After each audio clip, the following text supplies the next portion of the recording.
कोरापुट जिले में अवस्थित देवमाली पर्वतर पाददेशରେ ରହିଥିବା पुरसेल इको रिट्रीट को आज मुख्यमंत्री नवीन पट्टनायक भर्चुआल माध्यम उद्घाटन करिसेंती। परे कोरापुट जिलापाल अब्दाल एम अख्तर पटांगी विधायक पीतम पाढ़ी कोरापुट विधायक तथा जिला योजना कमिटी अध्यक्ष रघुराम पडाल जिला परिषद सभापति तुलसी किरसानी पूर्वतन विधायक प्रफुल्ल पांगी सेमिलगुड़ा ब्लॉक अध्यक्षा बासंती छेदनायक प्रमुख उपस्थित रही प्रदीप प्रज्वलन करी उद्घाटन करथिले। कार्यक्रम को जिला ग्राम्य उन्नयन संस्थार प्रकल्प निर्देशक हेमकांत सय परिचालन करथिबा बेले जिला पर्यटन अधिकारी धन्यवाद अर्पण करथिले।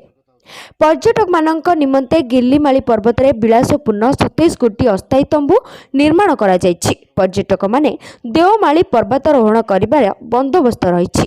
सुरक्षा दृष्टि पुलिस मुतयन करा सह अग्निशर्म कर्मचारी उपस्थित रहिबे बोली जिलापाल अब्दाल एम अख्तर सूचना दैछन्ति। उद्घाटन परे अतिथि माने विलासपूर्ण तंबू प्रदर्शन करथिले।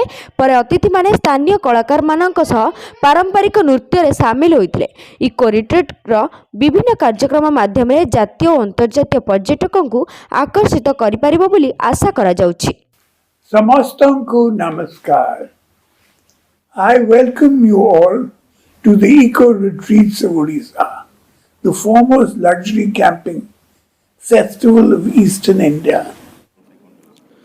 आज आमर सिमलीगुड़ा ब्लॉक गिरलीमाली पर्वत उपर Deomali base Koraput eco retreat उद्घाटन मान्यवर मुख्यमंत्री करिसेंती।